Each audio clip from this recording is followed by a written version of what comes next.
لا حول ولا قوة إلا بالله العلي العظيم. أعوذ بالله من الشيطان اللعين الرجيم. بسم الله الرحمن الرحيم. الحمد لله الذي لا يبلغ مدحته القائلون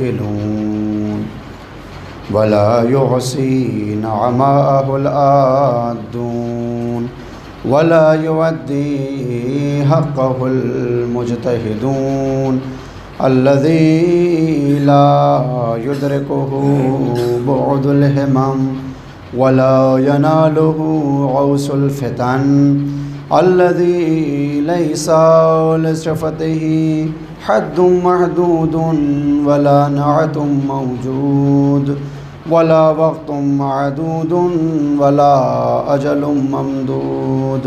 فطر الخلائق بقدرته ونشر الرياح برحمته ووتدا بالصخور ميدان أرضه.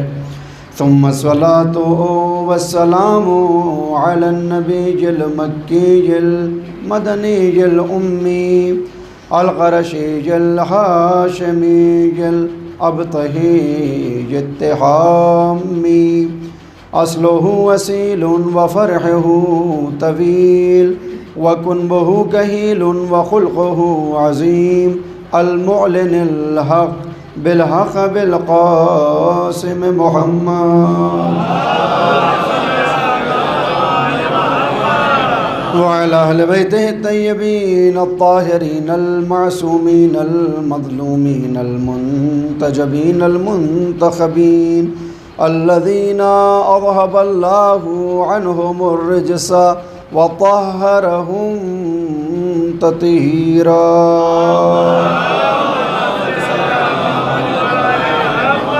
ولعنة الله على أعدائهم من الآن إلى قيام يوم الدين.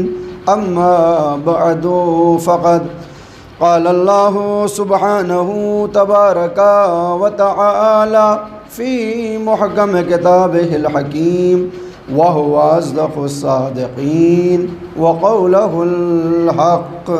بسم الله الرحمن الرحيم. يا أيتها النفس المطمئنة ارجعي إلى ربك راضية مرضية فادخلي في عبادي وادخلي جنتي. صلوات.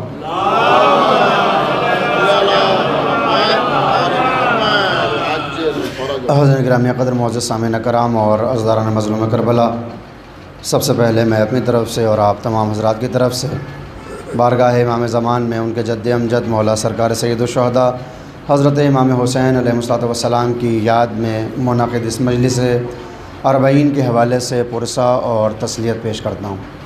ثانیاً اپنی طرف سے آپ تمام حضرات کی خدمت میں مولا کے اربعین کی مناسبت سے پرسہ اور تسلیت پیش کرتا ہوں. مل جل کے صلوات بھیجنے پر محمد و آلہ.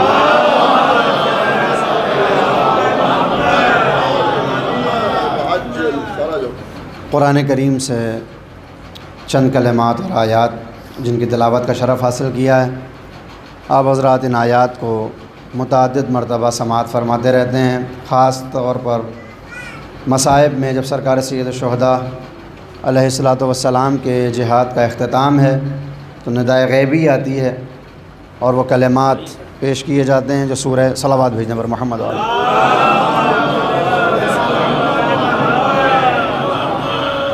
اور یہ وہ کلمات ہیں کہ جو سورہ فجر میں بالکل آخر میں خداوند عالم ان کو نازل فرماتا ہے. ترجمہ آپ کے ذہن میں محفوظ ہے، صرف رسم اور رواجن ترجمہ کروں تو آواز پروردگار ہے: اے نفس مطمئنہ، پلٹ آ اپنے پروردگار کی طرف اس عالم میں کہ تو اس سے راضی ہو چکا ہے اور وہ تجھ سے راضی ہو گیا ہے. فادخلی فی عبادی، اور جب یہ رضایت حاصل ہو گئی تو پھر میرے خاص بندوں میں شامل ہو جا. وادخلی جنتی، اور یہ جنت تیرے حوالے ہے، اپنے داخلے کو اس جنت میں یقینی بنا لے. سورہ فجر جو قرآن کریم کا ایک سورہ ہے جس کا آغاز ہوتا ہے والفجر ولیال عشر، صبح کی قسم اور ان پاکیزہ 10 راتوں کی قسم، آخر کے یہ کلمات ہیں جو آپ کی خدمت میں تلاوت و قرات کیے گئے ہیں کہ جس میں خداوند عالم نفس مطمئنہ کو اپنی طرف پلٹنے کا حکم بھی دے رہا ہے اور فرمان بھی سنا رہا ہے۔ قرآن کریم میں تقریباً 114 سوروں میں ہر سورے کو خداوند عالم نے ایک نام دیا ہے اور اسی نام سے ہم اس سورے کو پہچانتے ہیں، مگر ان 114 سوروں میں بہت کم ایسے سورے ہیں کہ جن کو خداوند عالم نے اپنے نبی اکرم کے ذریعے یا ائمہ اعظام کے ذریعے سے کچھ سوروں کو نام کے ساتھ لقب بھی عطا کیا ہے، اور وہ سورے کہ جن کا نام ہے وہ آپ ہزاروں مرتبہ سنتے رہتے ہیں، پڑھتے رہتے ہیں۔ کچھ ایسے سورے ہیں جنہیں اللہ نے ٹائٹل دیا ہے اور لقب دیا ہے۔ مثال کے طور پر سورہ حمد کا نام سورہ حمد ہے، اس کا ٹائٹل ہے فاتحۃ الکتاب، لقب ہے اس کا فاتحہ۔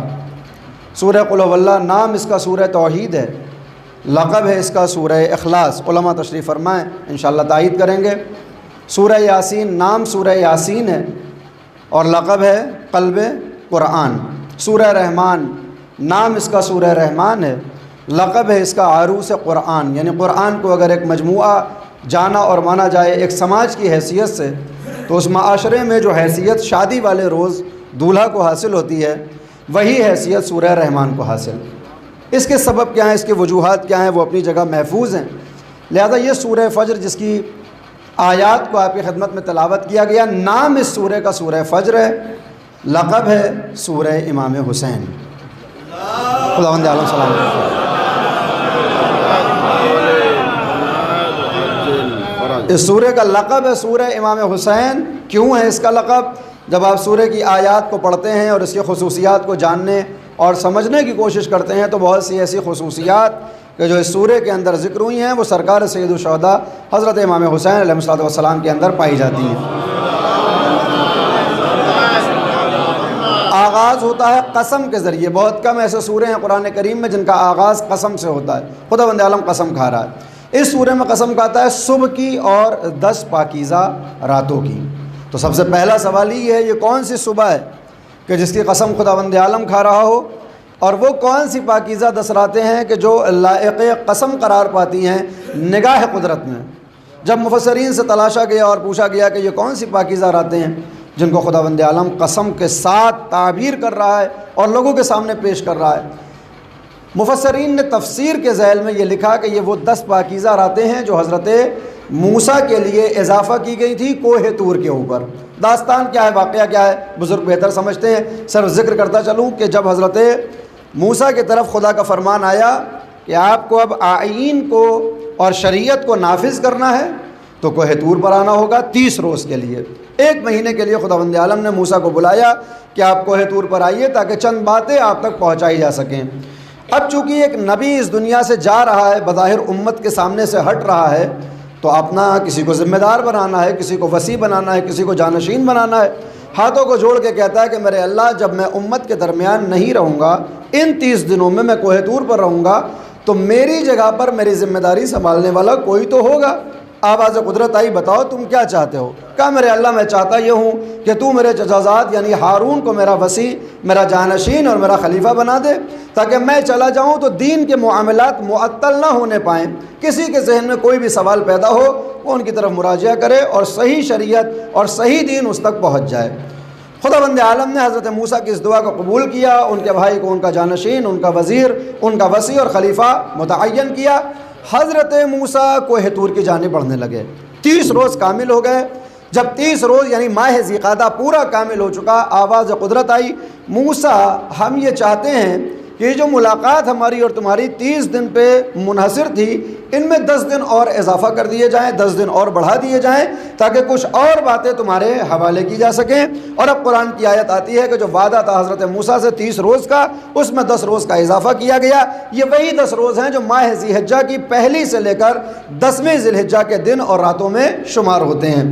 یہ وہ 10 راتیں ہیں کہ جس کی خداوند عالم قسم کھا رہا ہے اس سورے میں، والفجر ولیال عشر، صبح کی قسم اور ان 10 پاکیزہ راتوں کی قسم۔ سوال یہ پیدا ہوتا ہے کہ ان 10 راتوں میں آخر ایسا کیا ہوا کہ خدا بند عالم کی نگاہ میں یہ اتنی بابرکت قرار پا رہی ہیں کہ اللہ ان کی قسم کھا رہا ہے۔ البتہ ہم جو اس کا مشاہدہ کرتے ہیں اور اس کا پس منظر دیکھتے ہیں تو بظاہر یہ وہ 10 راتیں ہمیں نظر آتی ہیں کہ جہاں خدا کا دین منہدم ہوتا نظر آ رہا ہے۔ کاش متوجہ ہو آپ کو معلوم ہے کہ ان 10 راتیں جو اضافہ کی گئی ہیں اس کا نقصان کیا ہوا؟ پہلا نقصان اس کا یہ ہوا کہ جب حضرت موسیٰ 31ویں دن پلٹ کر قوم میں واپس نہیں آئے تو ایک شخص جس کا نام سامری ہے، آپ نے ہزاروں مرتبہ یہ داستان سنی ہوگی، مجھے بس ایک مقصد تک آپ کو لے کے جانا ہے۔ وہ سامری کے جو زبان سے لا الہ الا اللہ اور موسیٰ کی کلیمی کی شہادت دیتا تھا کہ وہ کلیم اللہ ہیں، اللہ سے باتیں کرتے ہیں، میں شہادت دیتا ہوں اللہ ایک ہے، مگر جب 31ویں دن حضرت موسیٰ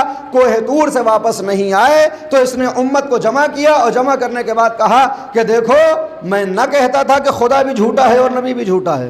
کہا تم کیا کہتے تھے؟ کہا ہم ہمیشہ کہتے آئے ہیں کہ یہ جو موسیٰ کا نہ دکھنے والا خدا ہے یہ موجود ہی نہیں ہے، اس کا کوئی وجود ہی نہیں ہے۔ یہ جو موسیٰ اپنے آپ کو نبی اور رسول بتاتے ہیں، صاحب شریعت بتاتے ہیں، یہ سب کوری افواہ تھی، باتیں تھیں۔ اگر وہ سچے نبی ہوتے اور کوئی خدا ہوتا تو آج 31واں دن ہے، وعدے کے تحت حضرت موسیٰ کو ہم تک پلٹ کر آنا چاہیے تھا، وہ نہیں آئے۔ اس بات پر یہ بات دلالت کرتی ہے کہ موسیٰ بھی معاذ اللہ جھوٹے تھے اور خدا بھی جھوٹا تھا۔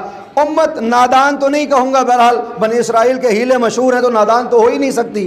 ہاتھوں کو جوڑ کے کہتی ہے اچھا سامری اب تم ہی بتاؤ کہ ہمیں کرنا کیا چاہیے؟ کہا کرنا کیا ہے؟ ابھی تک تم موسیٰ کے خدا کی عبادت کرتے تھے، اب میں تم کو ایک خدا بنا کر دوں گا۔ کاش متوجہ ہو آپ، اب میں تمہارے لیے خدا بناؤں گا۔ کہا صاحب کیسے خدا بنائیں گے؟ قرآن کریم میں پوری داستان آپ کو مل جائے گی۔ کہا میں ایک گوشالہ تیار کروں گا سونے اور چاندی سے، اور جس میں خاص طور پر عورتوں کے زیورات کو جمع کیا گیا اور ایک گوشالہ بنایا گیا۔ کہا صاحب آج سے یہ تمہارا خدا ہے۔ موسیٰ کا خدا تمہیں دکھائی نہیں دیتا تھا، میں نے تمہارے لیے یہ پورا ایک گوشالہ بنا دیا ہے، یہ خدا ہے۔ اچھا وہ قوم جو حضرت موسیٰ کے سامنے بہانے سے باز نہ آتی ہو، وہ سامری کے سامنے اپنے بہانوں سے کیسے باز آ سکتی تھی؟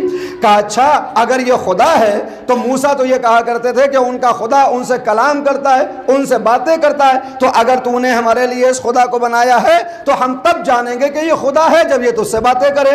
اب یہاں پر سامری تھوڑا پریشان ہوا۔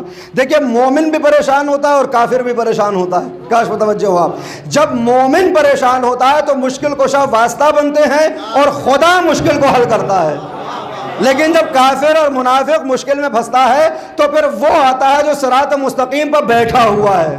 ابلیس آنے کے بعد کہتا ہے سامری تمہیں گھبرانے کی ضرورت نہیں ہے، یہ چاہتے ہیں کہ گوشالہ باتیں کرے تو یہ یقیناً باتیں کرے گا۔ اپنے آپ کو گوشالے کے اندر داخل کرتا ہے، حلول کرتا ہے، اور اب ادھر سے سامری سوال کر رہا ہے، اندر سے ابلیس جواب دے رہا ہے۔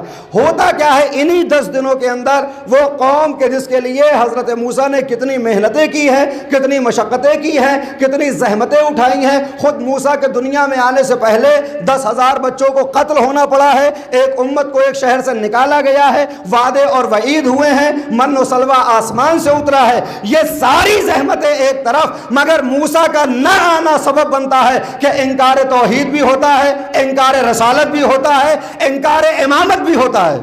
کاش متوجہ ہو آپ، انکار توحید اس طرح سے کہ خدا کے مقابلے میں دوسرا خدا بنایا گیا، انکار نبوت اس طرح سے کہ موسیٰ کے سامنے سامری خود نبی بن کر آیا ہے کہ موسیٰ کا خدا دکھتا نہیں تھا، میرا خدا تمہیں دکھائی دے رہا ہے، یہ میرا خدا اور میں اس کا فرستادہ ہوں۔ اور تیسری طرف امامت کا بھی انکار ہو رہا ہے، خلافت کا بھی انکار ہو رہا ہے، چونکہ حضرت ہارون وصی ہیں اور خلیفہ ہیں، لہذا جب موسیٰ کو نہیں مانا جا رہا ہے تو ہارون کو کون مانے گا؟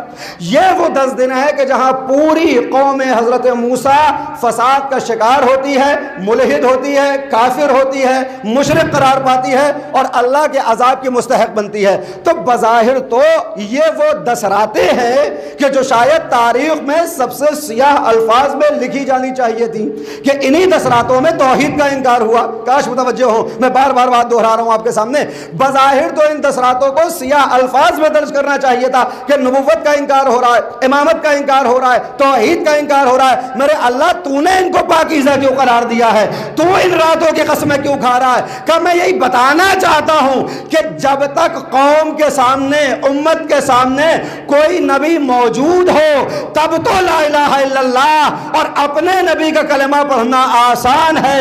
یقینی ایمان کا امتحان اس وقت ہوتا ہے جب حجت خدا کو پردے میں بھیجا جائے اور تب یہ دیکھا جائے کہ توحید کے ماننے والے کتنے ہیں، رسالت کے ماننے والے کتنے ہیں۔ خدا سلامت رکھے آپ۔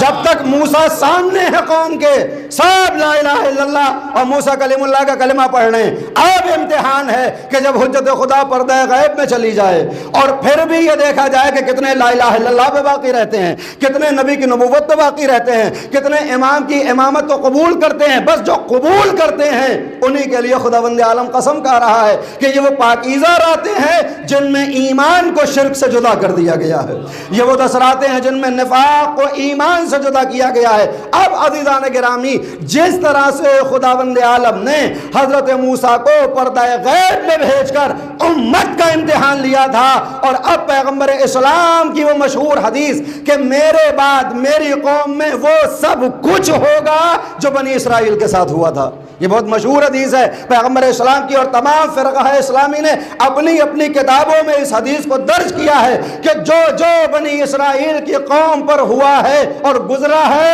وہ میری قوم پہ گزرنے والا ہے۔ تو بنی اسرائیل کی قوم میں ایک بڑا سانحہ اور ایک بڑا واقعہ پردہ غیبت کا ہے کہ جہاں حجت خدا کو پردے میں چھپایا جا رہا ہے، امتحان لیا جا رہا ہے۔ لہذا اب یہ جو 1100 ساڑھے 1100 برس سے حجت خدا ہمارے سامنے نہیں ہے، یہ وہی 10 راتیں ہیں جن میں امتحان ہو رہا ہے کہ زبان سے لا الہ الا اللہ کہنے والے کتنے ہیں اور دل سے محمد رسول اللہ کا کلمہ پڑھنے والے کتنے ہیں۔ صلوات بھیج دیں بر محمد والے،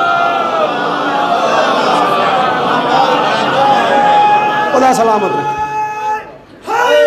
یا اللہم صلی علی محمد وآل محمد ولیال عشر، صبح کی قسم ولیال عشر، اور 10 راتوں کی قسم۔ سوال پیدا ہوتا ہے اور جواب بھی آ جاتا ہے کہ صاحب ٹھیک ہے وہ 10 راتیں ہیں کہ جن میں اللہ قسمیں کھا رہا پاکیزہ بنائی، مگر یہ فجر کیا ہے؟ یہ کس فجر کی قسم کھائی جا رہی ہے؟ یہ کون سی صبح ہے؟ تو اب عزیزان گرامی، پیغمبر اسلام جب اس دنیا سے جانے لگے، آپ پیغمبر اسلام کی جب زندگی کو اٹھائیں گے، 23 برس کی آپ کی وہ نبوت اور رسالت کی زندگی جو آپ نے مکے میں گزاری اور مدینے میں گزاری، آیات الہیہ کے نزول کا جو ٹون ہے، تھوڑی سی توجہ چاہتا ہوں، جو لہجہ ہے وہ مکے اور مدینے میں جدا دکھائی دیتا ہے۔ مکی آپ آیات کو اٹھائیے، مولانا تشریف فرمایا، قرآن سے ان کا ایک مسلسل کافی طویل عرصے تک ایک رابطہ رہا ہے اور انشاءاللہ آگے بھی رہے گا۔ یہ تائید کریں گے کہ جب قرآن کریم میں ہمیں یہ تلاشنا ہوتا ہے کہ کون سی آیت مکی ہے اور کون سی آیت مدنی ہے، تو اس کے الفاظ اور اس کی بناوٹ اور اس کے مفہوم سے اندازہ لگایا جاتا ہے کہ آیت کا پیغام یہ ہے، یہ مکی ہوگی، آیت کا پیغام اس طرح سے آ رہا ہے، یہ مدنی آیت ہوگی۔ لہذا جب انہی آیات میں پیغمبر اسلام سے مخصوص جو آیات ہیں جو صرف پیغمبر کے لیے آئی ہیں، جب ہم ان کو جدا کرتے ہیں، مکے والی آیات کو جدا اور مدینے والی آیات کو جدا، تو ایک بہت بڑا فرق نظر آتا ہے، اور وہ فرق یہ ہوتا ہے کہ جب تک پیغمبر اسلام مکے میں ہیں، خداوند عالم جب اپنے حبیب سے بات کرتا ہے تو لہجہ بہت نرم ہے۔ میں بہت ذمہ داری سے الفاظ کو استعمال کر رہا ہوں، لہجہ بہت نرم، محبت کے ساتھ، رافت کے ساتھ، محبوبیت کے ساتھ، عشق کے ساتھ، علاقے کے ساتھ یہ آیات اترتی ہیں۔ آپ دیکھیے آیات کو کہ کبھی کہا جاتا ہے کہ رات میں تھوڑا آرام کر لیا کریے، اتنی زیادہ نمازیں پڑھنے کی ضرورت نہیں ہے، جو تفسیر میں بیان کیا جاتا ہے سورہ مزمل کا جو شان نزول ہے کہ اتنی نمازیں پڑھتے تھے، اتنی نمازیں پڑھتے تھے، پیروں پہ ورم آتا تھا، آواز آتی تھی کہ رات کو تھوڑا سا آرام کر لیا کریے۔ وہ موقع کہ جب آپ لوگوں کو تبلیغ رسالت کے لیے جاتے ہیں، یا ایھا الناس قولوا لا الہ الا اللہ تفلحوا، لا الہ الا اللہ کہو فلاح پا جاؤ گے، مگر نبی خدا روزانہ دیکھ رہے ہیں کہ کوئی نبی کے پاس نہیں آتا، تو آپ کا دل جلتا رہتا تھا، آپ پریشان ہوتے رہتے تھے۔ لہذا آیت آتی ہے سورہ رات کی آیت نمبر 7، پیغمبر آپ کو زیادہ پریشان ہونے کی ضرورت نہیں ہے، آپ زیادہ اپنا دل جلایا نہ کریں، انما انت منذر، آپ کا کام صرف ڈرانا ہے۔ آپ ان کو بتائیے گناہ کرو گے تو آگ میں جلائے جاؤ گے، آپ ان کو بتائیے معصیت کرو گے تو عذاب الہی میں گرفتار ہو گے، انما انت منذر، آپ کا کام ڈرانا ہے۔ وَلِكُلِّ قَوْمٍ ہاد، اور آپ بالکل نہ گھبرائیں، ہم نے ہر قوم کے لیے ایک ہادی اور ایک رہبر کا انتظام کیا ہے۔ یہ پیغمبر اسلام سے کہا جا رہا ہے متعدد مرتبہ کہ آپ کو زیادہ پریشان ہونے کی ضرورت نہیں ہے۔ اور ایک آیت جو ہم تمام مبلغین استعمال کرتے ہیں، وَمَا عَلَيْنَا إِلَّا الْبَلَاغُ، پیغمبر اسلام نے یہ کہا کہ میرا کام ہے میں تم کو بس بات پہنچا دوں، تم انجام دیتے ہو یا نہیں انجام دیتے ہو اس میں کوئی زبردستی نہیں ہے۔ انسان اگر نماز پڑھے یا نہ پڑھے، کوئی ڈنڈا لے کر تو کسی سے نماز نہیں پڑھوا سکتا۔ ہاں اگر حکومت اسلامی ہو اور خدا کرے کہ وہ حکومت آئے کہ جہاں واجبات کے لیے بھی سزائیں ہونے لگے تاکہ اس زبردستی طریقے سے ہمارے قدموں کو جنت کی طرف بڑھا دیا جائے، مگر بظاہر یہاں پر کوئی اسلامی حکومت نہیں، لہذا کوئی زبردستی بھی نہیں ہے کہ آپ نماز پڑھیں یا نہ پڑھیں، آپ روزہ رکھیں یا نہ رکھیں، آپ حج پہ جائیں یا نہ جائیں۔ البتہ جب یہ بات آئی ہے تو میں عرض کر دوں کہ جب بھی آپ زبان سے کسی کو نیک عمل کی طرف بلاتے ہیں کہ صاحب نماز پڑھا کریے، مسجد آیا کریے، مجلس کیا کریے، فرش اعضاء پہ بیٹھا کریے، تو اکثر ایک جواب ہمارے سامنے پیش کیا جاتا ہے کہ صاحب جب خدا بلائے گا تب جائیں گے۔ ہوتا ہے یا نہیں؟ آپ کسی سے کہیے کہ آپ کے پاس اللہ نے مال و متا دے رکھا ہے، آپ کے پاس دولت ہے، آپ جائیے حج کو انجام دیجئے، یہ آپ کے اوپر واجب ہے، تو کہتے ہیں صاحب جب خدا بلائے گا تب جائیں گے۔ زیارت کا شوق پیدا کرنا ہو تو آپ کسی سے کہیے کہ صاحب زیارت پہ جائیے، انشاءاللہ آپ کو بڑا اچھا لگے گا، دل آپ کا محظوظ ہوگا، امام کی زیارت ہوگی، تو فوراً پلٹ کے جواب کیا دیا جاتا ہے؟ جب مولا بلائیں گے تب جائیں گے۔ البتہ ایک جملہ میں کہتا رہتا ہوں کہ مولا نے بس ایک کو بلایا تھا جو فقیہ زمان تھا، حبیب ابن مظاہر، اس کے بعد مولا نے کسی کو نہیں بلایا، کسی کو خط دے کے نہیں بلایا ہے، لہذا کبھی ادھر سے نہیں آغاز ہوتا ہے، کیونکہ قرآن کریم اسی سورہ رعد میں آیت نمبر 11 میں کھلا ہوا اعلان کرتا ہے، وہ کہتا ہے ان اللہ لا یغیر ما بقوم حتی یغیر ما بانفسہم، خداوند عالم آپ میں تغیر و تبدل پیدا نہیں کرتا، وہ آپ کو نہیں بدلتا اس وقت تک کہ جب تک آپ خود آغاز نہ کریں اپنے آپ کے بدلنے کا۔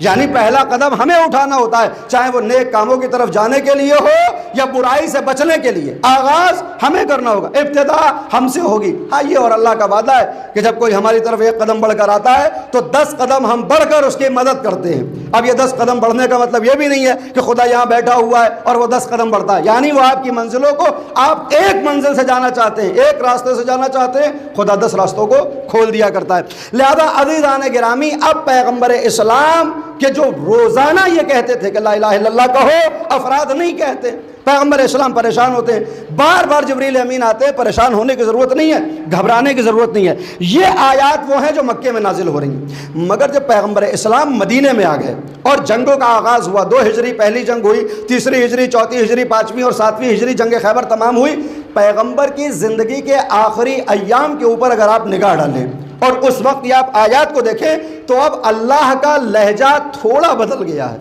کاش متوجہ ہوں آپ، کاش متوجہ ہوں، اور یہ شان مصطفیٰ ہے جس کی وجہ سے اللہ کا لہجہ بدل رہا ہے۔ یہ وہ پیغمبر ہے جس کے لیے اللہ قسمیں کھا کے کہتا تھا وَالضُّحَىٰ وَاللَّيْلِ إِذَا سَجَىٰ مَا وَدَّعَكَ رَبُّكَ وَمَا قَلَىٰ وَلَلْآخِرَةُ خَيْرٌ لَكَ مِنَ الْأُولَىٰ وَلَسَوْفَ يُعْطِيكَ رَبُّكَ فَتَرْضَىٰ۔ یہ پیغمبر اسلام سے خداوند عالم قسمیں کھا کے کیا کہتا تھا کہ ہم نے آپ کو کبھی تنہا نہیں چھوڑا، آپ کے آخر کو آپ کے اول سے بہتر کر دے گا آپ کا پروردگار، اور ان قریب آپ کو اتنا عطا کر دے گا کہ جس کے ملنے کے بعد آپ اس سے راضی ہو جائیں گے۔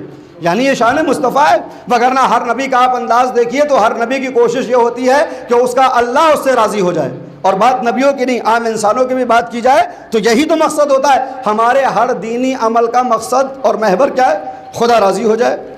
آپ مسلمانوں کی بات نہ کریے، غیر مسلمانوں کو اٹھائیے، دیکھیے کسی آپ مندر کے پجاری سے پوچھئے کہ یہ گھنٹے تم کیوں بجاتے ہو صبح شام؟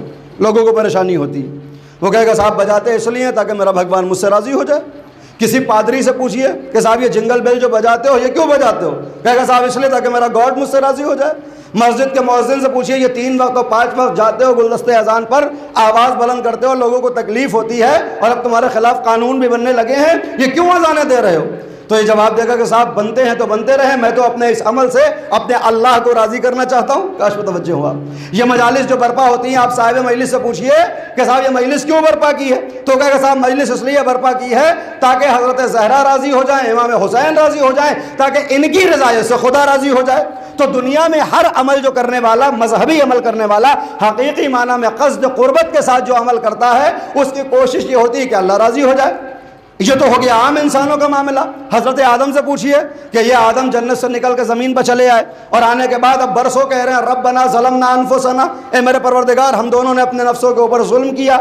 اے آدم تم نے ایک ترک اولا کیا تھا، اللہ نے اس کا تاوان دیا، تمہیں زمین پہ بھیج دیا۔ اب یہ بار بار ربنا ظلمنا انفسنا کہہ کے پرانی یادوں کو کیوں دوبارہ دہرا رہے ہو جو زخم تمہارے تازے ہو رہے ہیں؟ کہ صاحب اس لیے دہرا رہے ہیں تاکہ وہ جو اللہ بظاہر ناراض ہو چکا ہے وہ مجھ سے راضی ہو جائے۔ یہ ربنا ظلمنا انفسنا کی تسبیح اس لیے ہے تاکہ میرا پروردگار مجھ سے راضی ہو جائے۔ حضرت نوح دیکھ رہے ہیں جوان بیٹا دریا میں غرق ہو رہا ہے، اللہ سے کہہ رہے ہیں بچا لے، وہ کہتا ہے کہ لیسا من اہلک، یہ تمہارے اہل سے نہیں ہے۔ میں نے کہا نوح اللہ نہیں بچا رہا ہے، تم تو باپ ہو نا، بڑھو، تمہارے ہاتھ بندھے ہوئے نہیں ہیں، پیروں میں کوئی بیڑیاں نہیں ہے، جاتے اور اپنے بیٹے کا ہاتھ پکڑتے اور نکال کے دریا میں بٹھا دیتے، کیا پریشانی تھی؟ نوح نے کہا نہیں، کر تو سکتا تھا، اپنی کشتی سے اترتا، بیٹے کے ہاتھ کو پکڑتا، زبردستی کشتی میں بٹھاتا، نجات پا جاتا، مگر یہ عمل میں اگر انجام دیتا بیٹے کی جان تو بچتی مگر خدا ناراض ہو جاتا۔ کاش متوجہ ہو آپ، یعنی حضرت نوح بیٹے کو ڈوبتے ہوئے دیکھ رہے ہیں تاکہ اللہ ناراض نہ ہو، اللہ راضی ہو جائے۔ حضرت موسیٰ کی قوم جس کا ابھی میں نے ذکر کیا، بنی اسرائیل، روزانہ کہتی تھی خداوند عالم کو دیکھیں گے، خدا کو دیکھیں گے۔ آواز پروردگار آئی کل اپنی قوم کے ساتھ کوہ طور پر آ جانا، یہ مجھے دیکھنا چاہتے ہیں، کل قوم کے ساتھ آنا۔ سورہ غالباً طٰہٰ آیت نمبر 84 یا 83۔ حضرت موسیٰ نے کیا کیا؟ امت کو لیا، خود پہلے پہنچ گئے، امت نہیں پہنچ سکی۔ جب امت نہیں آئی تو آواز قدرت آئی، موسیٰ ہم نے تمہیں تمہاری امت کے ساتھ بلایا تھا، اکیلے کیوں آ گئے؟ فرماتے ہیں میرے اللہ میں نے آنے میں عجلت اس لیے کی تاکہ ان سے تو ناراض ہے، مجھ سے راضی رہ جائے۔ کاش متوجہ ہو آپ، میں نے امت کو پیچھے چھوڑا، خود آگے آ گیا ہوں تاکہ تم مجھ سے راضی ہو جائے۔ حضرت سلیمان، زمین و آسمان کی خدائی آپ کے پاس ہے، سب کے اوپر حکومت کرتے ہیں، اجنہ، انسان، فرشتے، ملک، چرند، پرند، ہوا، فضا، شجر، حجر، جتنے بھی نام لینا ہے آپ لے جائیے، سب کے اوپر حضرت سلیمان کی حکومت ہے۔ مگر ایک روز مصلی بچھاتے ہیں اور مصلی بچھانے کے بعد کہتے ہیں میرے اللہ، سورہ نمل، میرے اللہ مجھے ایک ایسا عمل بتا دے اور سکھا دے کہ جس کے کرنے کے بعد تو مجھ سے راضی ہو جائے۔ ہر نبی کی کوشش یہ ہے کہ اس کا اللہ اس سے راضی ہو جائے، ہر انسان کی کوشش یہ ہے کہ اللہ راضی ہو جائے۔ اب آئیے دیکھیں اللہ کی کاوش کیا ہے، میں لفظ کوشش استعمال نہیں کر سکتا اللہ کے لیے، مگر اللہ کیا چاہتا ہے وہ اس سورہ میں دکھائی دیتا ہے، وَالضُّحَىٰ وَاللَّيْلِ إِذَا سَجَىٰ مَا وَدَّعَكَ رَبُّكَ وَمَا قَلَىٰ وَلَلْآخِرَةُ خَيْرٌ لَكَ مِنَ الْأُولَىٰ وَلَسَوْفَ يُعْطِيكَ رَبُّكَ فَتَرْضَىٰ۔ جلتے ہوئے دن کی قسم، اندھیری رات کی قسم، اے پیغمبر، اے محمد، آپ کے پروردگار نے آپ کو کبھی تنہا نہیں چھوڑا تھا، آپ کے آخر کو آپ کے اول سے بہتر کر دے گا آپ کا پروردگار، اور عنقریب آپ کو اتنا عطا کر دے گا کہ آپ اس سے راضی ہو جائیں گے۔ خدا کی قسم اس سے زیادہ شان مصطفیٰ کے لیے اور کون سا جملہ استعمال کیا جائے؟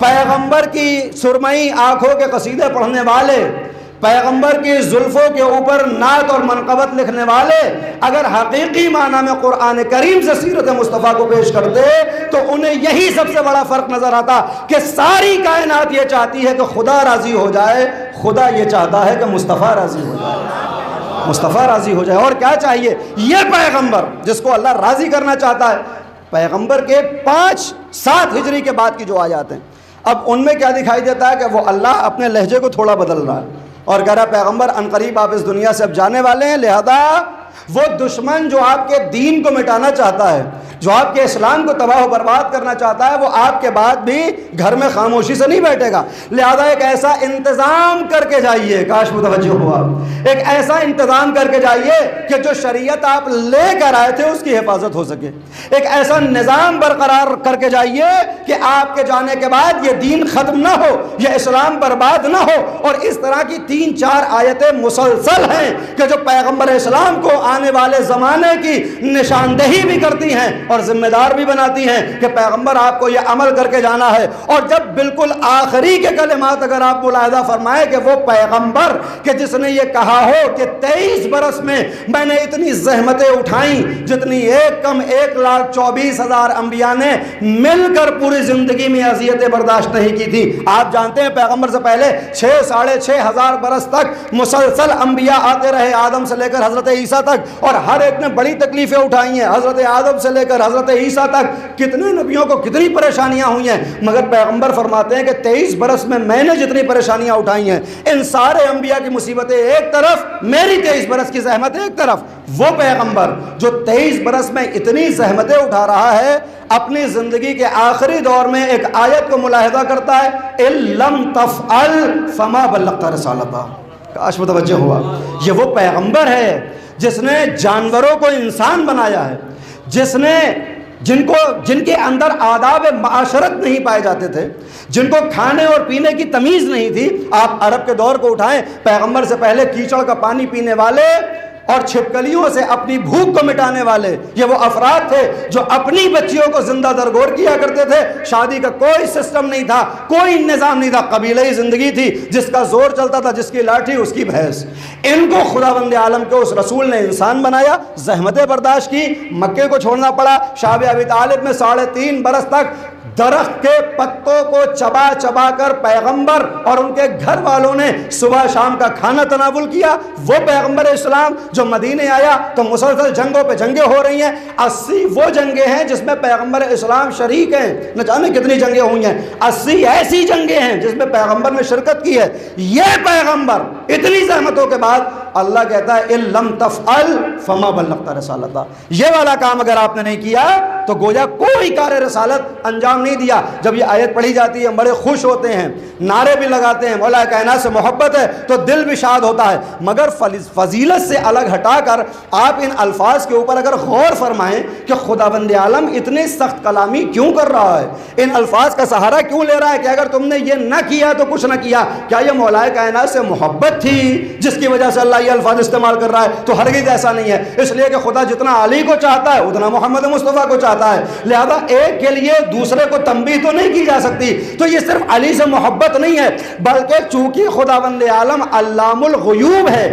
اسے معلوم ہے کہ اگر یہ ایک کام نہ ہوا تو پیغمبر کی 23 برس کی زندگی بھی ضائع ہوگی اور 1,24,000 انبیاء کی محنتیں بھی رائگاں چلی جائیں گی، لہذا اس کو پہنچنا ضروری ہے۔ اور اب عزیزان گرامی آپ کے مزاج کا جملہ کہہ دوں کہ جب وہ اللہ اس معاملے میں، کاش متوجہ ہوں، اس معاملے میں اپنے پیغمبر سے یہ کہہ سکتا ہے کہ اگر آپ نے یہ نہ کیا تو کچھ نہ کیا۔ ابن حسن نونہروی علی اللہ مقامہ فرماتے تھے کہ جب اللہ اپنے حبیب سے کہہ سکتا ہے کہ یہ نہ کیا تو کچھ نہ کیا، تو ابن حسن تم سے بھی کہہ سکتا ہے کہ یہ نہ پڑھا تو کچھ نہ پڑھا، اور آپ سے بھی کہہ سکتا ہے کہ اگر یہ نہ سنا تو کچھ نہ سنا۔ صلوات بھیجیں بر محمد و آل محمد، خدا سلامت رکھے آپ۔ یا اللہم صلی علی محمد وآل محمد۔ یا ایھا الرسول بلغ، ہزاروں مرتبہ آپ آیتیں سنتے ہیں، یا ایھا الرسول بلغ ما انزل الیک من ربک ان لم تفعل فما بلغت رسالتہ۔ یہ والا عمل انجام نہ دیا تو گویا کچھ انجام نہ دیا۔ اور آگے کا جملہ بتا بھی رہا ہے کہ یہ تاکید کیوں ہے، واللہ یعصمک من الناس، اے پیغمبر اللہ آپ کو لوگوں کے شر سے محفوظ رکھے گا۔ اس کا مطلب یہ ہے کہ یہ عمل جب پیش کیا جائے گا تو کچھ شریر افراد اٹھیں گے جو پیغمبر کو پریشان کرنے کی کوشش کریں گے۔ پیغمبر یہ پریشان کریں گے مگر آپ پریشان نہیں ہوں گے، یہ ہمارا وعدہ ہے۔ اچھا جب اس پیغام کو پہنچا دیا، مجھے قدیر نہیں پڑھنی، وہ پیغام پہنچا دیا، اب آیت آتی ہے الیوم اکملت لکم دینکم۔ اللہ اکبر، کاش متوجہ ہو، علماء تشریف فرمائے، مجھے بڑا سہارا ملتا ہے، میری بات زیادہ آسان ہو جاتی ہے۔ آیت اللہ دکتور رفیع، یہ تینوں حضرات ماشاءاللہ باقاعدہ طور پر جانتے ہیں، اور میں یہ سمجھتا ہوں کہ ادھر 20-25 برس میں جو بھی ذاکری کرنے آتا ہے اور قم سے اگر وہ مشہد سے تعلق ہے، وہ دکتور ناصر رفیع کو نہ پڑھے تو میں سمجھتا ہوں کہ شاید اس کی مجلس کامل نہیں ہوتی۔ دکتور رفیع کا جملہ ہے، البتہ قرآن کریم کی ایک ریسرچ ہے جو انہوں نے پیش کی ہے، میں آپ کو 4 جملوں میں سنا دیتا ہوں۔ قرآن کریم میں جب آپ تلاش کرتے ہیں کہ اللہ نے نعمت کے اتمام کے لیے کتنی آیتیں استعمال کی ہیں، کاش متوجہ ہوں، 3 آیتیں 3 موقعوں کے اوپر آتی ہیں کہ جب خداوند عالم آیت بھیجتا ہے اور پیغمبر سے کہتا ہے کہ یہ تو ہو گیا مگر عنقریب آپ کے اوپر نعمت تمام ہوگی۔ کاش متوجہ ہو آپ، کاش متوجہ ہو آپ۔ سن 2 ہجری میں وضو کے احکام جاری ہوئے کہ وضو کیسے کرنا ہے، نماز کیسے پڑھنا ہے۔ جیسے ہی وضو کے احکام جاری ہوئے فوراً اللہ نے کہا کہ حبیب میں نے تم کو وضو کے احکام بتا دیے ہیں مگر ابھی خاتمہ نہیں ہوا، عنقریب آپ کے اوپر میں اپنی نعمتوں کو تمام کر دوں گا۔ کاش متوجہ ہو، وضو بھی ایک نعمت ہے مگر ابھی نعمت تمام نہیں ہوئی ہے۔ دوسرا موقع کب ہے کہ جب کعبے کو بدلا جا رہا ہے، جسے تحویل کعبہ کہتے ہیں، کہ مسلمان پہلے بیت المقدس کی طرف سجدہ کیا کرتے تھے، یہودی اور عیسائی اعتراض کرتے تھے، تانے دیا کرتے تھے کہ یہ کیسا دین ہے، یہ کیسا مذہب ہے، تمہارے پاس تو اللہ کا ایک اپنا گھر بھی نہیں ہے، ہمارے خانہ خدا کی طرف تم سجدہ کرتے ہو۔ پیغمبر اسلام برداشت کرتے تھے، اور یہ برداشت نہیں ہے، قانون الہی ہے، جب اللہ چاہے گا قانون آئے گا اور قبلہ بدل جائے گا۔ جیسے ہی کعبے کو بدلا گیا، بیت المقدس کی طرف سے چہرے کو ہٹا کر قبلے کی طرف موڑا گیا، فوراً قرآن کریم کی آیت آئی کہ میں نے آپ کے لیے قبلے کو تبدیل کر دیا ہے اور عنقریب آپ کے اوپر نعمت تمام ہو جائے گی۔ متوجہ ہوا؟ اور آپ کے اوپر نعمت تمام ہو جائے گی۔ یہ دوسرا موقع ہے۔ تیسرا موقع، یہ تین بڑے انسیڈنٹ ہیں اسلامی تاریخ کے، ان کو ہٹا دیجئے تو اسلام کھوکھلا نظر آتا ہے۔ تیسرا موقع ہے فتح مکہ کا، سن 8 ہجری، پیغمبر کے جانے سے تقریباً ڈھائی برس پہلے فتح مکہ ہوتی ہے، اور اس فتح مکہ میں جب پیغمبر مکے میں داخل ہوتے ہیں تو مبارکباد دی جاتی ہے کہ آپ کو مبارک ہو کہ آپ کو ایک فتح مبین حاصل ہوئی، مگر پیغمبر کعبہ تو فتح کر لیا، مکہ تو فتح کر لیا، عنقریب آپ کے اوپر نعمت تمام ہوگی۔ اللہ اکبر، اللہ اکبر۔ وضو کے حکام آئے، نعمت تمام نہیں ہوئی، تمام ہوگی۔ کعبہ بدلا گیا، نعمت تمام نہیں ہوئی، تمام ہوگی۔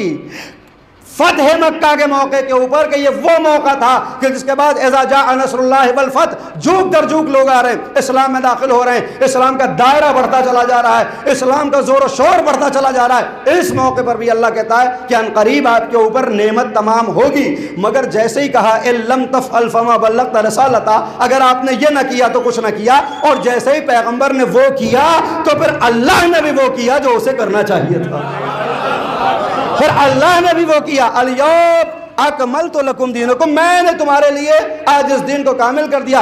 اتممت علیکم نعمتی، ابھی تک آ رہا تھا لے یتما، عنقریب آپ کے اوپر تمام کر دے گا وہ پروردگار، عنقریب میں اتما، میں تمام کر دوں گا۔ یہاں کہہ رہا ہے کہ وہ جتنے وعدے تھے وہ سب پورے کر دیے، میں نے نعمتوں کو تمام کر دیا، نعمتوں کو تمام کر دیا، نعمتوں کو تمام کر دیا۔ جب میں نے اس آیت کو پڑھا کہ نعمتیں تمام ہو گئیں تو پھر قرآن کی تفسیروں کو کھنگالنا شروع کیا کہ بھائی دیکھیں مسلمان کیا سمجھتے ہیں کہ نعمتیں کہاں تمام ہوئی، دین کہاں کامل ہوا۔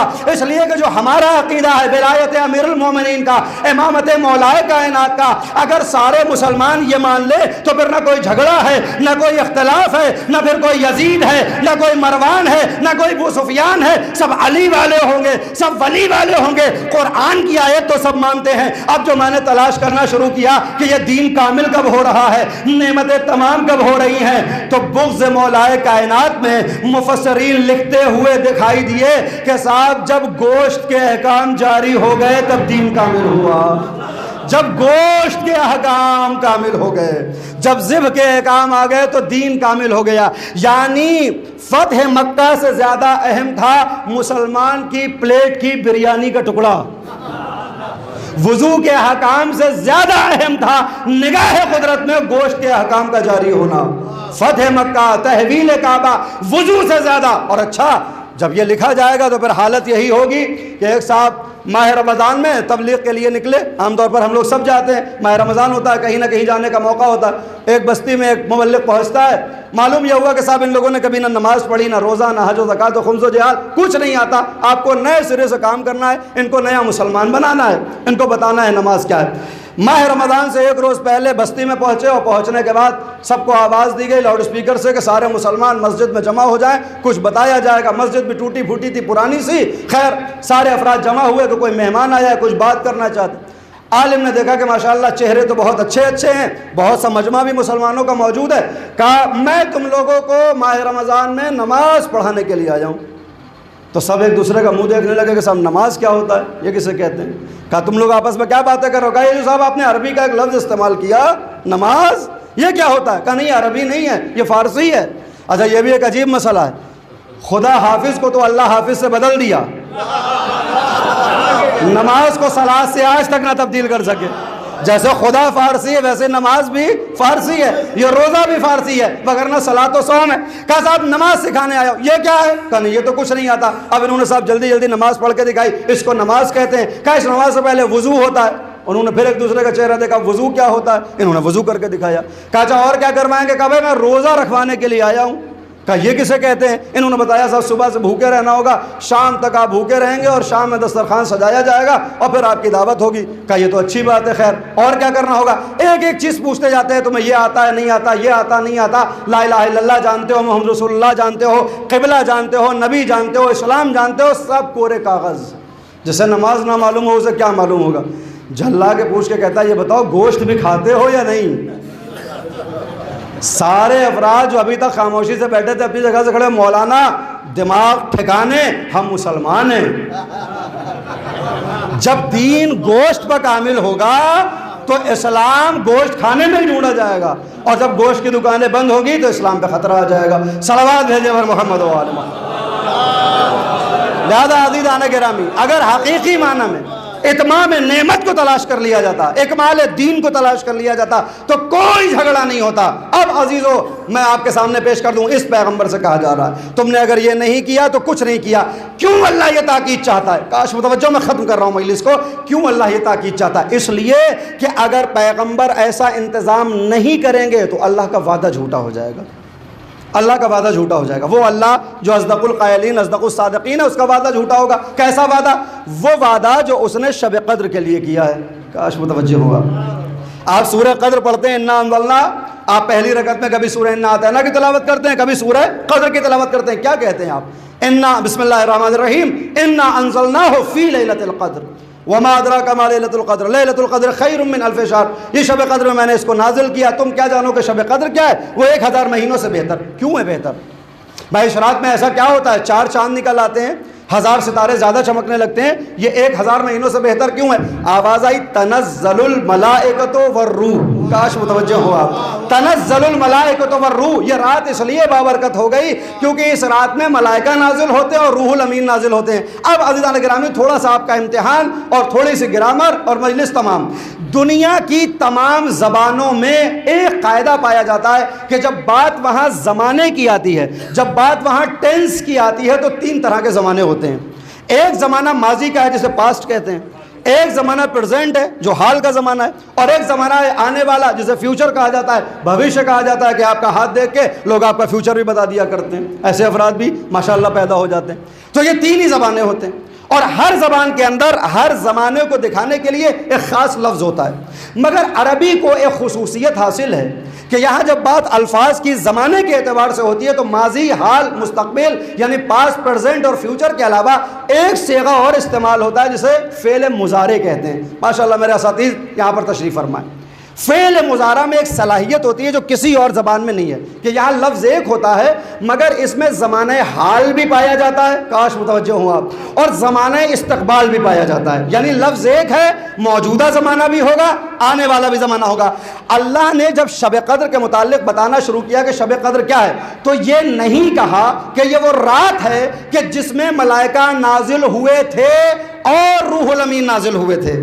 ماضی کا صیغہ استعمال نہیں کیا کہ پہلے کبھی نازل ہوئے تھے لہذا یہ بابرکت ہو گئی، نہ زمانہ حال استعمال کیا کہ جب یہ آیت اتر رہی ہے اس سال شب قدر میں ملائکہ نازل ہوں گے اور جبریل نازل ہوں گے، نہیں، حال کا زمانہ بھی نہیں ہے۔ نہ استقبال کا لفظ استعمال کیا ہے کہ آنے والے زمانے میں شب قدر آئے گی اور اس رات ملائکہ نازل ہوں گے اور جبریل امین نازل ہوں گے۔ یہ تینوں الفاظ نہیں ملتے، ملتا ہے تنزل الملائکۃ والروح۔ ترجمہ ہوگا دنیا کی کسی بھی زبان کا ترجمہ اٹھا کے دیکھ لیجئے کہ یہ وہ رات ہے جس میں ملائکہ نازل ہوتے ہیں اور قیامت تک نازل ہوتے رہیں گے۔ یہ وہ رات ہے جس میں روح الامین جبریل نازل ہوتے ہیں اور ہوتے رہیں گے۔ چونکہ تنزلوں میں 2 زمانے پائے جاتے تھے، ابھی بھی ہو رہا ہے، آگے بھی ہوتا رہے گا، لہذا یہ شب قدر 1000 مہینوں سے اس لیے بہتر ہے کیونکہ شب قدر میں ملائکہ بھی نازل ہوتے ہیں، اللہ اکبر، اور روح الامین بھی نازل ہوتے ہیں، قیامت تک نازل ہوتے رہیں گے۔ مگر سوال یہ پیدا ہوتا ہے کہ ہر نازل ہونے والے کو ایک منزل چاہیے جس کے اوپر یہ نازل ہو۔ جو بھی نازل ہو رہا ہے، جو بھی اتر رہا ہے، وہ کس کے پاس اترے گا؟ بھائی پیغمبر کے زمانے میں نازل ہوتے تھے، پیغمبر کے پاس آتے تھے، بات سمجھ میں آ گئی۔ اب پیغمبر کے بعد اگر کوئی ایسا انتظام نہیں ہوگا کہ جو پیغمبر کو پہنچانا ہے تو ملائکہ کہاں آئیں گے؟ روح الامین کہاں آئیں گے؟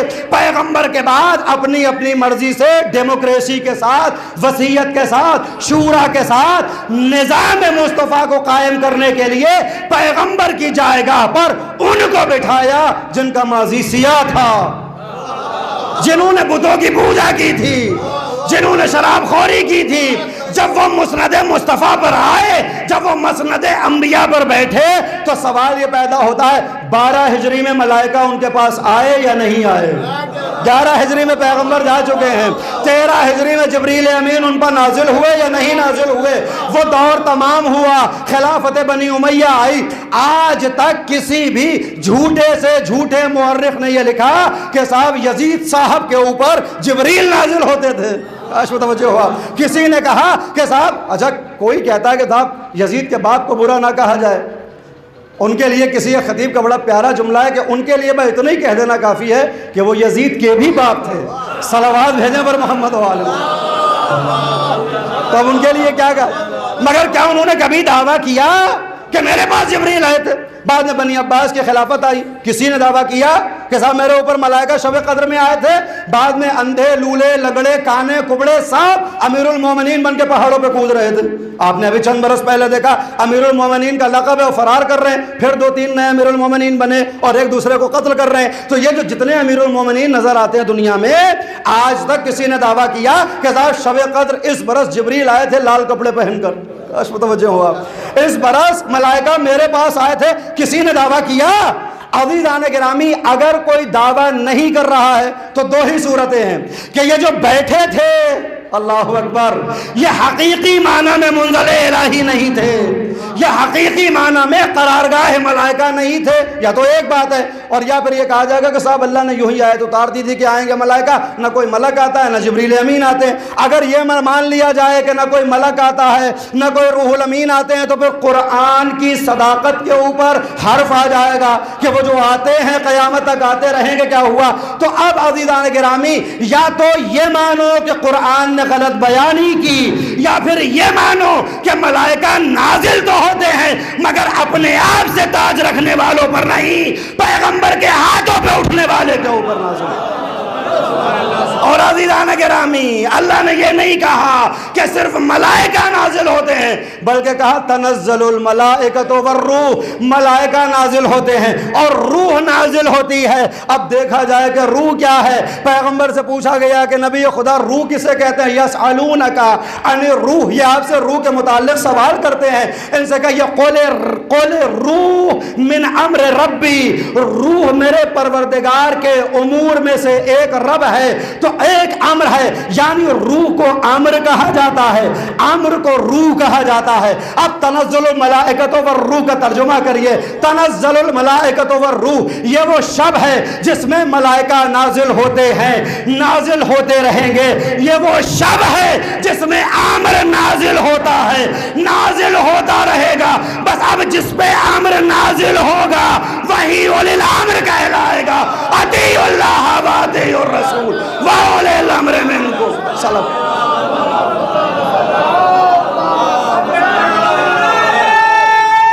خدا سلامت رکھے۔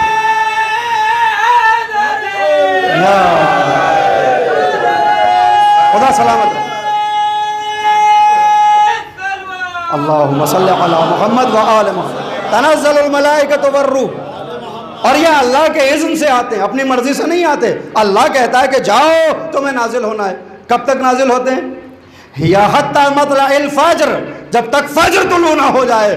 بس وہ موقع ہے فجر کہ جب ملائکہ سے ملاقات ہوتی ہے اولی الامر کی، یہ فجر اتنی بابرکت ہو جاتی ہے کہ قسم کھائی جاتی ہے والفجر ولیال عشر، یہی وہ صبح ہے کہ جہاں ملائکہ آتے ہیں، یہی وہ راتیں ہیں جن میں ایمان والوں کا امتحان ہوتا ہے۔ اور اب تعویل میں جب پوچھا گیا کہ یہ کون سی 10 راتیں ہیں تو جواب ملا کہ یہ وہی راتیں ہیں جو اس سورے کے صاحب حسین نے کربلا کے میدان میں گزاری ہیں۔ والفجر ولیال عشر، فجر کی قسم اور ان 10 پاکیزہ راتوں کی قسم۔ تفسیر میں یہ وہی راتیں ہیں ماہ ذی حجہ کی، مگر تعویل میں علماء نے بتایا کہ یہ وہ پاکیزہ راتیں ہیں جن میں فجر کو بچایا گیا ہے، یہ وہ پاکیزہ راتیں ہیں جن میں پیغمبر کی محنتوں کو ضائع ہونے سے حسین نے بچا لیا ہے۔ یہ وہ 10 راتیں ہیں جس میں حسین نے اپنا سب کچھ قربان کیا اسلام کے تحفظ کے لیے۔ یہ وہ 10 راتیں ہیں جس میں حسین نے پیاس کو برداشت کیا۔ یہ وہ 10 راتیں ہیں جس میں حسین کے بچوں نے بھوک کو گوارا کیا تاکہ اللہ کا پیغام بھی باقی رہ جائے، اللہ کا دین بھی باقی رہ جائے، اللہ کا اسلام بھی باقی رہ جائے۔ اجرکم اللہ، خدا آپ کو کسی غم میں نہ رلائے سوائے غم اہل بیت کے۔ میں پڑھتا چلا گیا، میں نے گھڑی نہیں دیکھی، وقت کافی ہو گیا، میں تمام کر رہا ہوں مجلس کو۔ عزیزو، ماہ محرم تمام ہو چکا ہے، ماہ سفر تیزی کے ساتھ ہم سے جدا ہو رہا ہے۔ آپ جانتے ہیں یہ کتنی بڑی نعمت ہے جو ہم سے دور جا رہی ہے۔ فرش ازا کی اہمیت حقیقی معنی میں جو ہے ابھی تک ہم نے اس کو درک نہیں کیا۔ آیت اللہ حائری اصفہانی فرماتے ہیں کہ خداوند عالم نے جو مقام اور جو مرتبہ امام حسین کی قبر کی مٹی کو قرار دیا ہے، اس کے لیے جو مقام قرار دیا ہے، یعنی امام کے حرم میں گنبد کے نیچے پڑنے والی زمین کا جو احترام خداوند عالم کی نگاہ میں ہوتا ہے، اتنی دیر کے لیے ہر اس جگہ کا نگاہ قدرت میں وہی احترام ہوتا ہے جو کربلا کا ہو جہاں حسین کا ذکر کیا جائے۔ فرماتے ہیں فرش ازا کو خداوند عالم اتنی دیر کے لیے کربلا کی مانند قرار دیتا ہے، اس لیے کہ جیسے حسین کربلا کے میدان میں آواز دے رہے تھے حل من ناصر ینصرنی، حل من ناصر ینصرنی، کون ہے جو میری نصرت کرے گا، کون ہے جو میری نصرت کرے گا؟ اور چند ایسے تھے کہ جن کی روحیں ان کے جسم سے جدا ہو گئی تھی، وہ آواز دے رہے تھے کہ اگر جانوں نے وفا کی ہوتی تو دوبارہ آپ کے اوپر قربان ہو جاتے۔ چونکہ حسین کی آواز فضا میں گونج رہی ہے، حل من ناصر ینصرنی، قیامت تک خداوند عالم نے یہ انتظام کیا کہ جو جہاں بھی رہتا ہے فرش ازا بچھائے اور حسین کی آواز پہ لبیک کہے، اور کہے لبیک یا داعی اللہ، لبیک یا داعی اللہ۔ اے مولا، ہم کربلا میں نہ تھے، اگر ہوتے تو آپ کے کام آتے۔ آج اتنے زمانے کے بعد کربلا سے اتنی دوری پر ہم آپ کی یاد منا رہے ہیں، آپ کے انقلاب کو زندہ رکھے ہوئے ہیں، لبیک کہتے ہیں، ہم نعرے لگاتے ہیں، مگر ہاں یہ بھی ہونا چاہیے کہ جب عصر عاشورہ حسین نے مدد کے لیے بلایا تو مدد کرنے والا کون ہے؟ عباس۔ مدد کرنے والا کون ہے؟ اکبر۔ مدد کرنے والا کون ہے؟ مسلم ابن اوسجا۔ مدد کرنے والا کون ہے؟ حبیب۔ تو اب جب ہم یہ چاہیں کہ ہم حسین کی مدد کریں تو اپنے کردار کو اکبر جیسا بنائیں، اپنی سیرت کو عباس جیسا بنائیں، اپنی زندگی کو حبیب ابن مظاہر اور مسلم ابن اوسجا کی زندگی سے موازنہ کریں کہ کیا ہم اس مقام پر پہنچ گئے کہ جہاں سے وہ لبیک کہہ رہے تھے، اور پھر ہم لبیک کہیں گے، ہماری لبیک قبول ہوگی۔ مگر کوئی یہ سوچے کہ ہم حبیب نہیں بن سکتے، ہم مسلم ابن اوسجا نہیں بن سکتے، تو ان کے لیے زہیر قین موجود ہے، ان کے لیے حر دلاور موجود ہے کہ جس نے پوری زندگی خطاؤں میں وقت گزارا ہو، مگر جب شعور پیدا ہوا، جب بصیرت پیدا ہوئی، حسین کی بارگاہ میں آگے کہتا ہے مولا اگر میری خطا معافی کے لائق ہو تو مجھے معاف فرمائے۔ حسین نے سینے سے لگایا، اے حر میں نے معاف کیا، میرے خدا و رسول نے معاف کیا، مولا اگر معاف کر دیا ہے تو مرنے کی اجازت دیجئے۔ حر کو اجازت ملی، ایک کے بعد ایک انصار ہے جو زمین کربلا پہ جان کا ہدیہ پیش کر رہا ہے۔ عصر عاشورہ حسین مظلوم کربلا رخصت آخر کے لیے عابد بیمار کے پاس آئے ہیں، غش سے افاقہ ہوا، بابا کو دیکھا خون میں نہائے ہوئے حسین، عابد بیمار تڑپ گئے، بابا ارے خون میں کیسے نہا گئے؟ میدان کاردار میں ظلم ہوا، اچھا میرا عباس نہ تھا جو مدد کرتا؟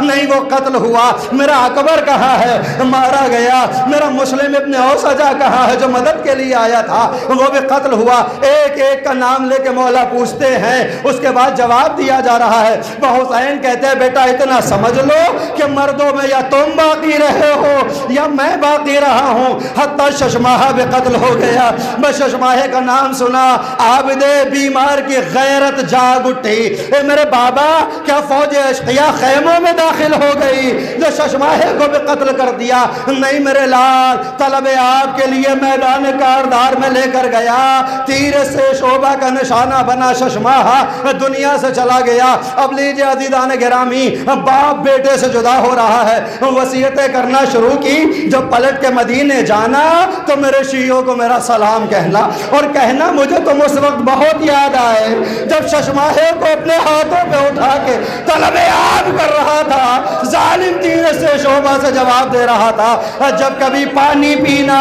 تو میری پیاس کو یاد رکھنا، کسی مسافر کے مرنے کی خبر سننا تو حسین کی مظلومیت پہ گریہ کرنا۔ لیجئے عابد بیمار سے رخصت ہوئے، زینب اولیاء مقام کے نزدیک آئے، اے بہنا بھائی کو اجازت دو، فاطمہ زہرا منتظر ہے، علی میرا انتظار کر رہے ہیں۔ زینب سے اجازت ملی، ام کلثوم سے رخصت ہوئے، ذوالجناح پر سوار ہوئے، اے میرے عزم با وفا مجھے میدان کاردار میں پہنچا دے۔ امام کے جملے پر ذوالجناح نے کوئی جواب نہ دیا۔ حسین مظلوم تڑپ کے کہتے ہیں مجھے معلوم ہے تو بھی بھوکا و پیاسا ہے، مگر یہ آخری زحمت ہے، مجھے معرض شہادت تک پہنچا دے، پھر اس کے بعد تو آزاد ہے۔ بیتنا سننا تھا۔ ذوالجناح نے اپنے سمو کو دیکھنا شروع کیا۔ اب جو حسین نے گھوڑے کے سمو کو دیکھا، 4 برس کی سکینہ، 4 برس کی رقیہ، 4 برس کی سکینہ سمو سے لپٹ کے کہتی میرے بابا کے عزم با وفا، ارے صبح سے جو بھی گیا واپس نہ آیا، میرے بابا کو نہ لے جا، اس لیے کہ سینے پہ سویا کرتی ہوں۔ حسین اب فرض کی پشت سے زمین پہ آئے، سکینہ کو گلے سے لگایا، میری بچی میری ماں منتظر ہے، اجازت دے دے۔ بابا اجازت تو دے دوں مگر آپ کے بعد کیسے نیند آئے گی؟ اے میری بچی آج سے طریقہ بدل گیا، ارے اب تک اصغر ماں کے پاس ہوتا تھا تو میرے سینہ پر آرام کرتی تھی، اب سے تم اماں رباب کے ساتھ رہو گی، اصغر میرے سینے پر سوئے گا۔ میں کہوں گا مولا ارے اب سکینہ کو سونا کہاں نصیب ہوگا؟ کربلا سے کوفہ، کوفے سے شام کا ہنگام ہوگا، ارے منہ پر تماچے لگائے جائیں گے، گوشوارے چھینے جائیں گے، بے مخنو چادر گلی بگلی کوچہ بکوچہ دیار شام میں گھمایا جائے گا۔ لیجئے پہلی سفر کو قافلہ مقید ہو گیا زندان شام میں، 1 برس کے بعد وہ موقع آیا، ہم نے تمہیں آزاد کیا، چاہے مدینے چلے جاؤ چاہے شام میں سکونت اختیار کرو، میری پھوپھی کی حاجت جانوں گا۔ اے میرے لال میں نے اپنے شہداء پہ آنسو نہیں بہایا ہے، ایک گھر خالی کرایا جائے، ارے ظالم کے گھر میں مظلوم کی صفے ادا، تبرکات آنا شروع ہوئے، عباس کا کٹا ساتھ نظریں جھکی ہوئی ہیں، وہ عباسہ کی صدائیں، اکبر کا سرایا وہ اکبرہ کی صدائیں، ام لیلہ کی آغوش، اصغر کا سرایا، رباب نے بڑھ کے آگے لیا، ارے حسین کا سرایا، واہ حسینہ واہ مظلومہ، اچانک 2 چھوٹے چھوٹے ساتھ زندان شام سے آئے، کوئی بی نہ بڑھی، شام کی عورتیں تڑپ کے کہتی ہیں اے مدینے والیوں، ارے کیا ان بچوں کی ماں مر گئی جن کو لینے والا کوئی نہیں؟ زینب جگہ سے بلند ہوئی، اے بی بی ایسا نہ کہو، یہ میرے لالون محمد، میں ان کی ماں زینب، مگر میں عباس پہ ماتم کروں، اکبر پہ گریہ کروں، اور محمد پہ آنسو بہاؤں، اے اماں فاطمہ اپنے لال پہ نہ رہوں گی، تمہارے لال کا ماتم ہوگا۔ اے بیویوں پرسا دو، میں حسین کی مظلومہ، میں حسین کی ہمشیرہ، واہ محمدہ واہ علیہ واہ حسینہ واہ مسلم۔